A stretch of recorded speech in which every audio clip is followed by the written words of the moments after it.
Hello,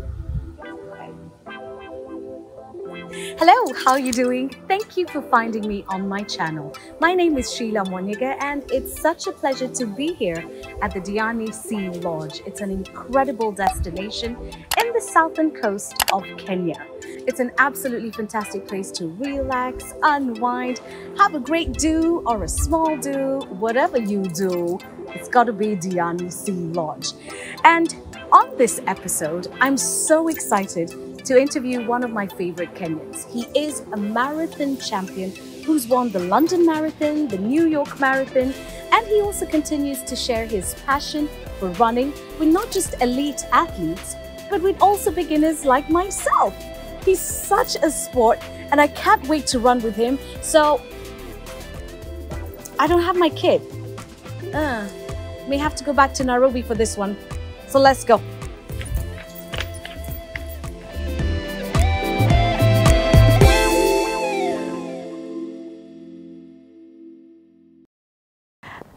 Made it! Here we are at the Ngong Road Forest Sanctuary and we're going to have a chat with one of my all-time favorite Kenyans, Coach Douglas Wakiihuri. You're so much more than a coach, but I know you as coach because most times when we interact, you're telling me, breathe, breathe, slow down, pick it up, let's go, slow down, head up.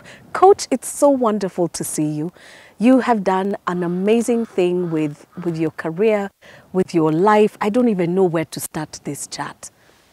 Lakini karibu. Thank you, Sheila. Now, in beginning to speak with you, I think we have to go back to what made you come into the Kenyan conscience. What made your name a household name in Kenya, which was marathons.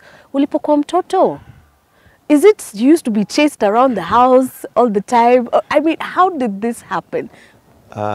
Basically, if I go back, I was born in Mombasa in 1963, and my mom was a prison warden. So I don't know much. I don't remember much about Mombasa, but I know, yes, the Shimolatewa. Then from Shimolatewa, we came to Meru. Meru, that was Meru prison. So in Meru is where I was a bit able to realize a few things. And I remember from where the camp was to school was about 2 kilometers. And for us now, we were walking, actually. We have to go around the camp to school was 2 kilometers. So we walk in the morning. We have to come back for lunch, which we had 1 hour.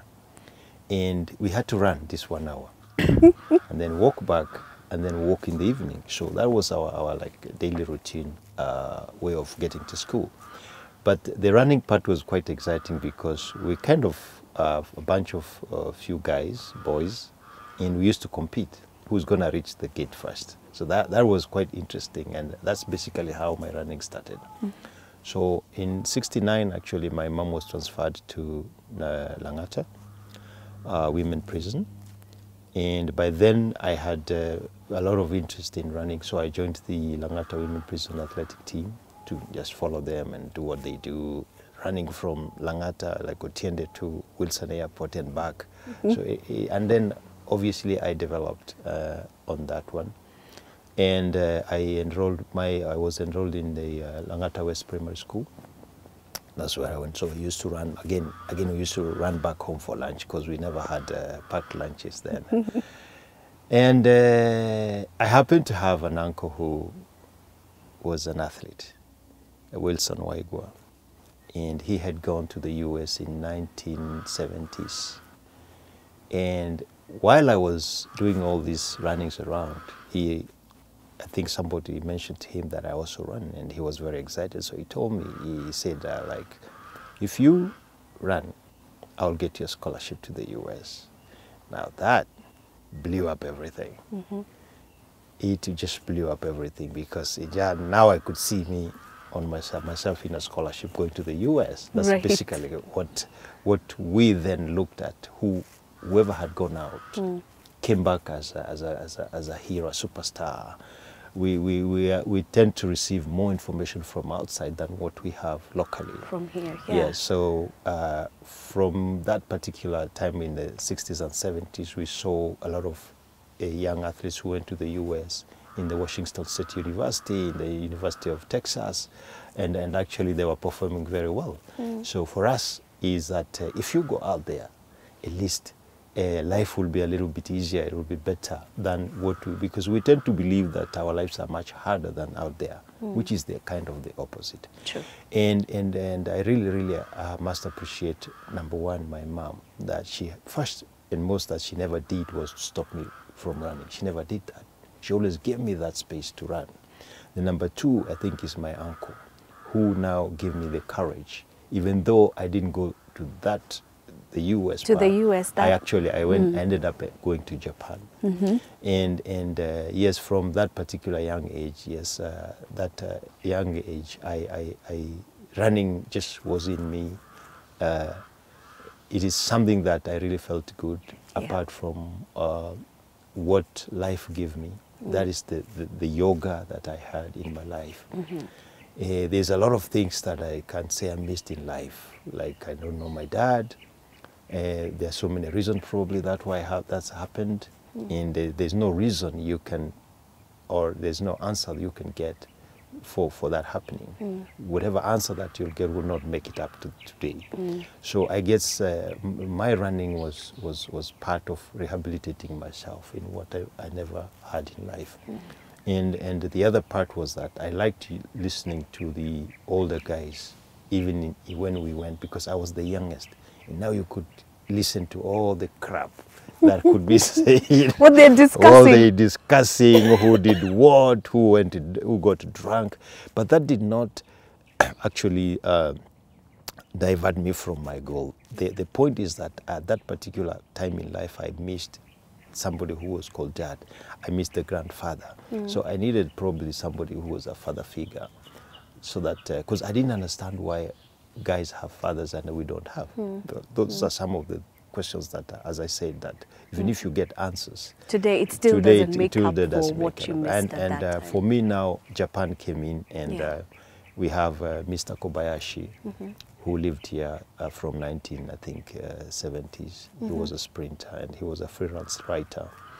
And the story of Kiyoshi Nakamura came in play, and I kind of like said, yeah, I think I wouldn't mind going to Japan, even though I can't speak Japanese.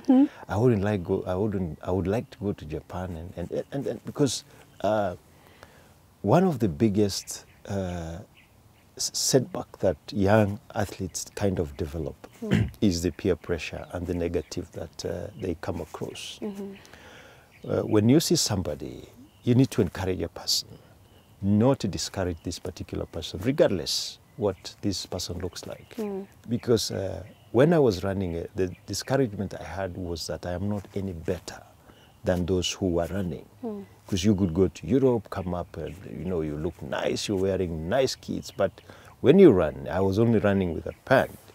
And let me tell you, this pant, to get it, I actually used to go, we used to go to Odaya, to our friend, there was our friend called Mary Wagaki, so we would go there, and we start picking coffee on Saturday at 10. So you pick the coffee until 3.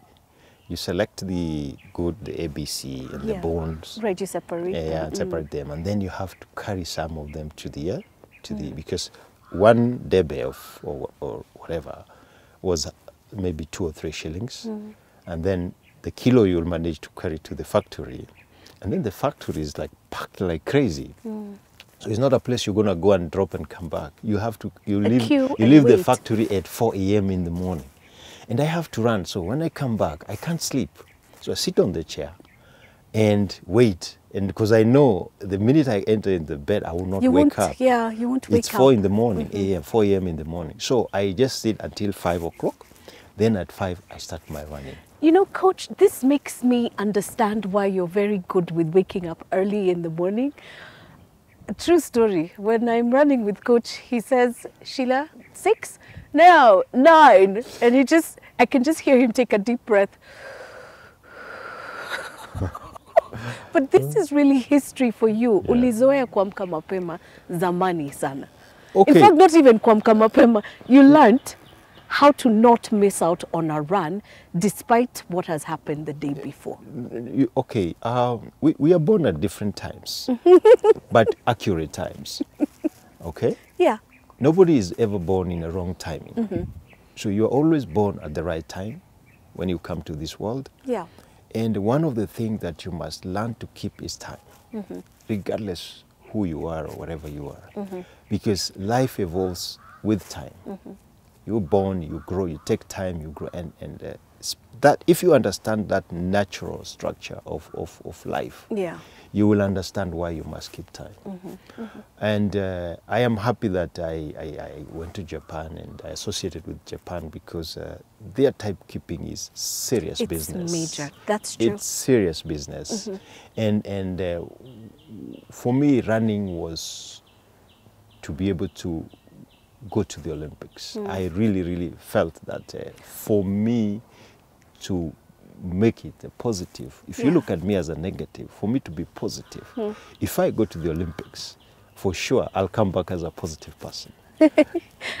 So now, Coach, I want to make this leap from you're a young boy who will go and work, pick coffee all day, sit up all night, not miss the run in the morning, and begin to think about Olympics. Because when I think about a generation of that age, right now they'd probably be thinking, I need a phone, where's the Wi-Fi, I need to go shopping, oh my gosh.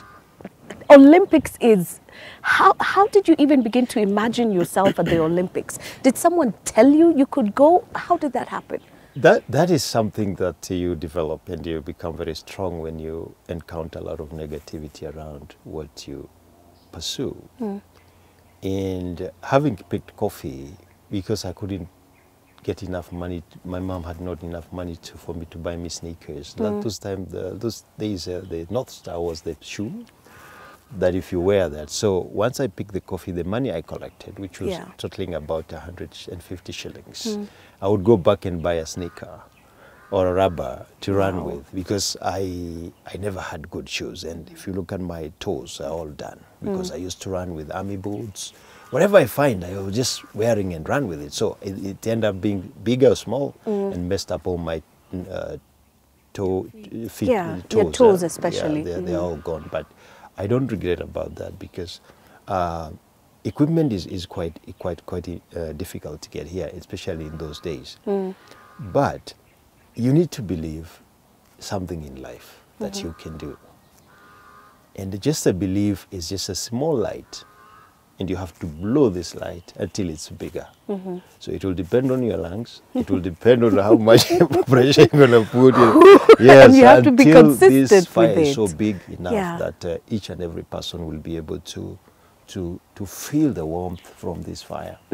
We always complain about the cold, but when somebody lights the fire, we do not actually think how this person did this.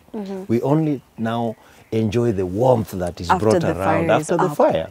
So for me, I think number one, my uncle really gave me a lot of motivation, even though I didn't go to the US, but that space of telling me that, hey, I think you have something in your life that you can achieve. And if you do so, you will I'll push you the next level. Right. That already opened the doors for me. Landing in Japan, and that was made possible by the gentleman that you mentioned. Mr. Kobayashi, yes. Yes. How did he spot you? I used to, you see now when I go and pick coffee, so some of the money I'll use to take myself to races, because I was still in a school, a school boy in maybe high school or primary. I used to go even when I was in primary on the weekends, because every weekend there was either cross country or an event. So I used to say that I hike a lift from the prisons team, or I find a way, when I'm lucky I have some money, I take myself. So he used to spot me. And he even himself, he was not confident. He said, you are not talented, but you have a lot of effort. Your determination and courage is so strong. That's the reason why he actually picked on me. Right. But he wrote to the coach and said, I have a young boy from Kenya. He's not talented, but he has courage and determination to run. So And for me, that was not a problem. Yeah. Because the most important thing is the opportunity. Yeah. It is not how you get It's this not opportunity. how it came. Or It's here now. It is here now. So what can you do? And when he said that, of course, it is not a very good thing. Being that you are a Kenyan, Yeah. and you believe that each and every Kenyan has the same genes, has the same, you know. It just depends on how you develop it, and how much time you put into it, depending on your beliefs and the influence that you have around you. Yeah? Right. So that is the letter that went to the coach, and the coach was very receptive, and he actually called me in, and I was very, very excited because I had not planned to fly. I could see the planes go over. So you were like, okay, how does it? What? So when I must first have been so entered exciting. in the plane, I'm seeing all the rows like this, and I'm seeing people seated. I have no idea what's going to happen. Then the funniest thing is that the Kobayashi's wife had a 2-year-old son. So she offered herself to take me all the way to New Zealand because we were meeting the team in New Zealand. Right. So when we entered the plane, there was a guy who they started speaking Japanese. And he was just, I think, a Kenyan or so. And I remember that, and I was like, yeah, I'm going to Japan, and I cannot speak not a single Japanese word. Yeah. I said, fine, this one, I must work something on it. So we flew, came to India, so I just had the plane lift. Then I had no idea what happened. The next thing we landed, we were in Bombay. Yeah. I see so many people. I've never seen people. And yes, we landed in New Zealand. And that's the first time I met the coach. We never talked. He couldn't speak English. I couldn't speak Japanese. But the assistant coach was good in English. So he was translating. And then I met the team. Of course, Japanese team has structures. You have the seniors, and the juniors. So if you are a junior, you're not supposed to challenge the senior. Okay, so me, I come from Kenya, and here we are running, and this is what I wanted. So the coach said, we are doing training today. I just go, boom, I beat everybody, and I'm like, oh, there's another set. Oh, was that so? You know, like, oh dear. But that was now the beginning of everything, getting to understand and you know, getting to know this is now going to be like my dad. And the coach was a brilliant person, you know, because he used to learn all the religions. There's no religion he never studied. And the first thing he told me that from today, I am your dad. Whatever you need, let me know. How did that make you feel, growing up he's without like, a father and suddenly... Here he is. I can see the medal. Yeah. Definitely. You know, It changed and things. it just gave me hope that, yes, this is where I wanted to be. This is what I'm going to do, whatever it takes. It's not easy because you have to adjust to few lifestyle changes, culture differences. One of the things that I had to drastically change is to try and figure out what will I get after all this. And my reasoning came up like, I only need to go back home with a medal. That is what Kenya will appreciate. That is what I will have done for Kenya. So how do I do that? I'm still 19 years old. At 19 and already setting his sights on a medal, not just for himself, but for his country, Kenya, continue with Coach Douglas Wakiihuri's story in part 2 of Life is a Marathon on Sheila Lives Out Loud. See you next week.